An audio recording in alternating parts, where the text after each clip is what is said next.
শেষ, থেমে গেল। ব্রাজিলিয়ানরা থেমে গেল। এক হল্যান্ডের কাছে ব্রাজিলিয়ানরা নিরুপায় হয়ে গেল এবং হল্যান্ড তার কারিশমা দেখালো।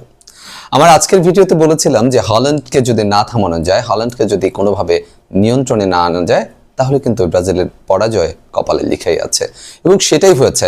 আজকের এই ম্যাচটাতে একেবারেই ম্যাচটা শেষ হলো মাত্রই একটা ভিডিও বানাচ্ছি, যদিও খুব বেশি পরিসংখ্যান বা এই বিষয়গুলো নিয়ে কথা বলছি না।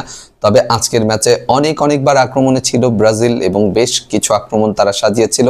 আক্রমণে সফল হতো যদি অরবিয়ান নিওল্যান্ড, হল্যান্ডের যে দল অর্থাৎ নরওয়ের গোলকিপার যদি না থাকতেন, নিওল্যান্ড যদি না থাকতেন, তাহলে আজকে ব্রাজিলের জয় নিশ্চিত ছিল। বেশ কয়েকটা সেভ তার ছিল এবং খুব দুর্দান্ত সেভ। এই সেভগুলোর কারণেই আজকে ব্রাজিল হেরে গেল।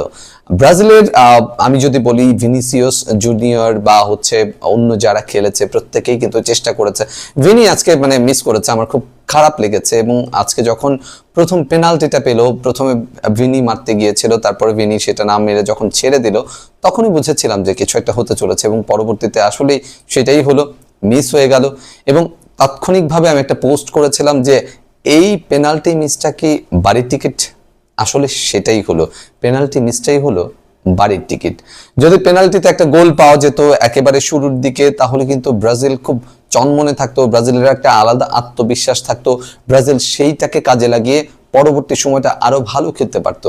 কিন্তু ব্রাজিল প্রথমেই যে খামখেয়ালিটা করলো, প্রথমে যে ভুলটা করলো, প্রথমে যে মিসটা করলো, তারপর থেকে কিন্তু ব্রাজিলের পিছুই ছাড়েনি।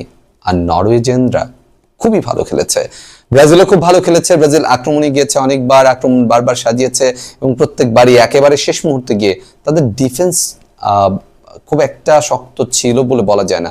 নরওয়েজিয়ানরা খুব ভালো ডিফেন্স করেছে, বিষয়টা এরকম না। নরওয়েজিয়ান যে গোলকিপার আছে, গোলকিপারের কাছে ব্রাজিল হেরে গেছে। আমি খুব খারাপ লেগেছে যখন ভিনি পরপর 3বার 1-1 বল পেয়েছে, 1-1 বল পেয়ে একেবারে ঢোকার মুহূর্তে বা কখনো কিক করেছে, তারপরে গোল হয়নি। একটুখানি উপরে তুলে দিলে গোলটা হতো বা একটু আগে থেকে কিক করলে গোলটা হতো, হয়নি, পারেনি। সেখান থেকে আসলে হলো না, ইতিহাস লেখা হলো না। নরওয়েজিয়ানদের বিপক্ষে ব্রাজিলিয়ানদের ইতিহাস সবসময় অক্ষুণ্ণ থেকে গেল, স্মৃতি সবসময় দুঃখের, কষ্টের এবং বেদনার হয়ে রইল। আর 2026 বিশ্বকাপের আজকের এই খেলার শেষের মধ্য দিয়ে ব্রাজিলরা বাড়ির পথে যাচ্ছে, ব্রাজিলিয়ানরা বাড়ির পথে ফিরছে। আর এদিকে বাংলাদেশের ফুটবল খেলার রং ম্রিয়মান হয়ে গেল।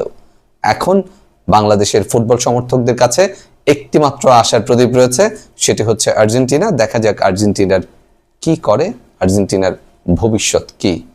আগামী 7 তারিখ সেটাও নির্ধারণ হয়ে যাবে। আগামী 7 তারিখ মিশরের বিপক্ষে আর্জেন্টাইনদের খেলা রয়েছে, সেই খেলা দেখার প্রত্যাশায় আমরা সবাই।